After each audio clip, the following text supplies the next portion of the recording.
नमस्कार, देश न्यूज में आप सभी दर्शकों का स्वागत है। मैं प्रीति दयाल आपके साथ।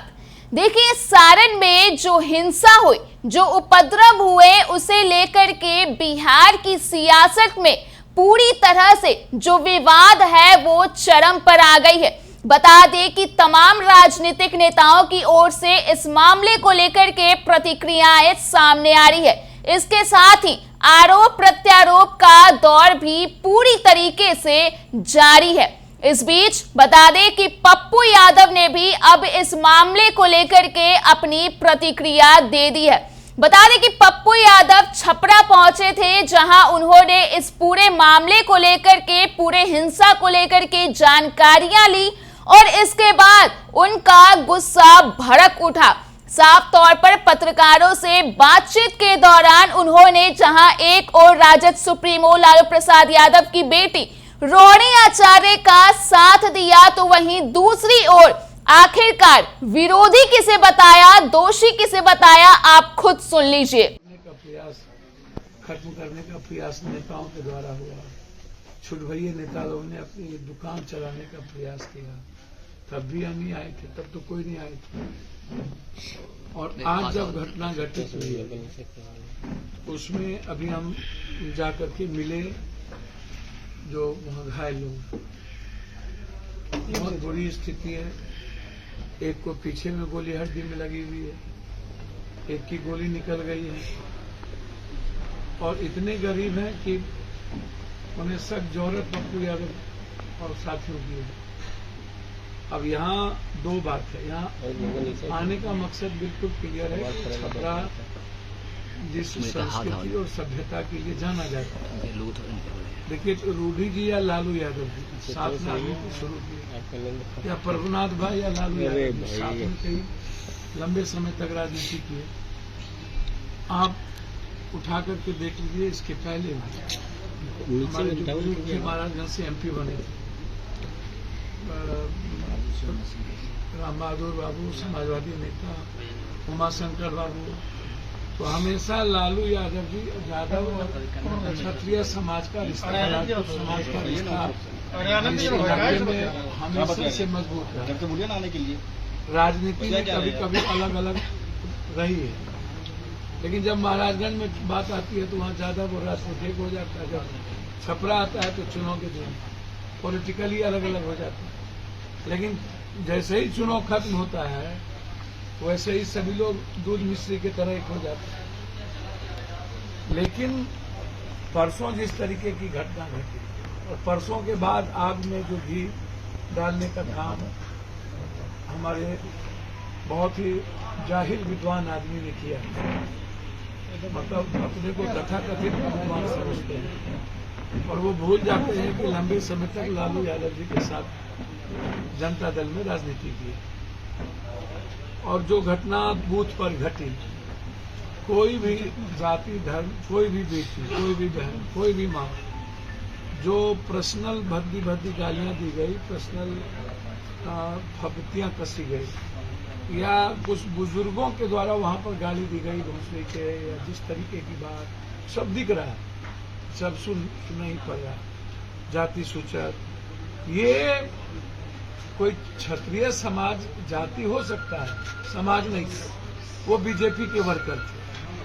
हम यही यहाँ साबित करने आए हैं, वो जाति नहीं थे, वो बीजेपी के वर्कर थे जिसको प्लांट किया गया था नेताओं के द्वारा नफरत पैदा करने के लिए। पप्पू यादव आने का दो मकसद है। जिस तरीके की चुनाव करवाई गई नेता के द्वारा मुंगेर का नरसंहार नहीं हुआ, ये भगवान की असीम कृपा। और वहां के बाद मुंह आके छपरा में आप लोगों ने अति कर दिया, यहाँ के नेताओं ने, और कह दिया सेल्फ डिफेंस में तो हम गोली चलाएंगे और गोली चलेगी, जरूरत पड़ेगी तो गोली चलेगी। पप्पू यादव क्या संदेश देंगे? भैया जिम्मेदार किसको मानते हैं?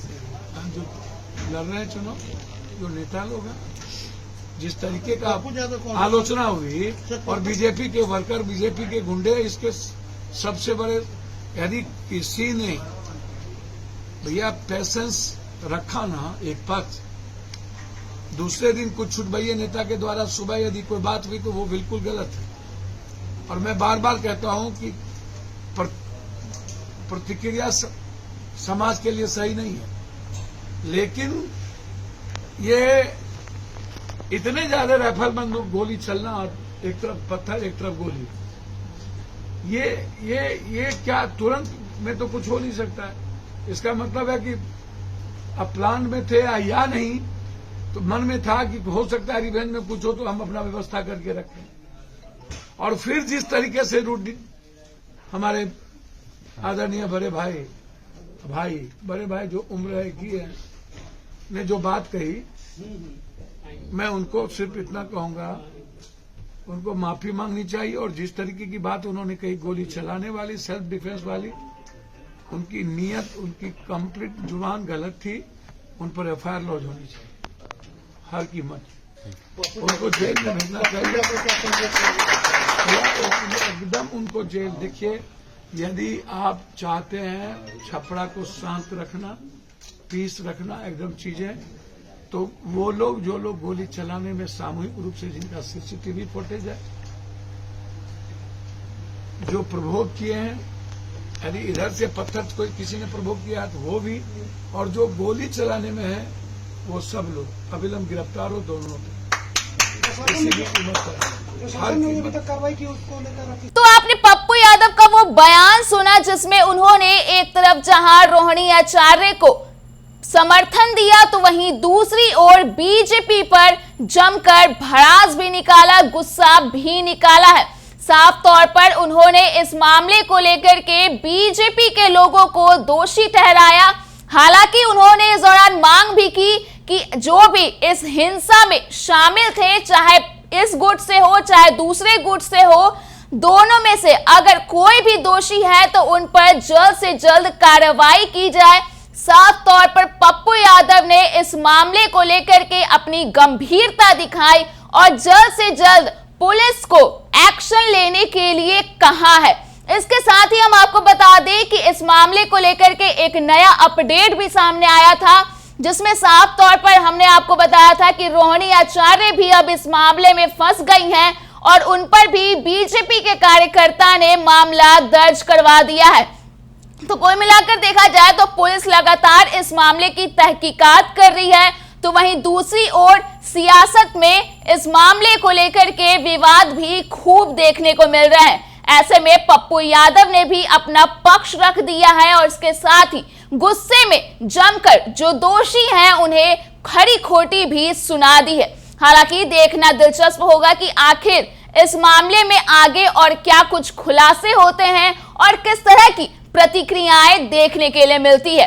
तो फिलहाल के लिए इस खबर में इतना ही। अगर आपने भी तक हमारे YouTube चैनल को सब्सक्राइब नहीं किया है तो इसे जल्द सब्सक्राइब कर दें। इसके साथ ही अगर ये वीडियो Facebook के माध्यम से देख रहे हैं तो पेज को लाइक करना ना भूलें।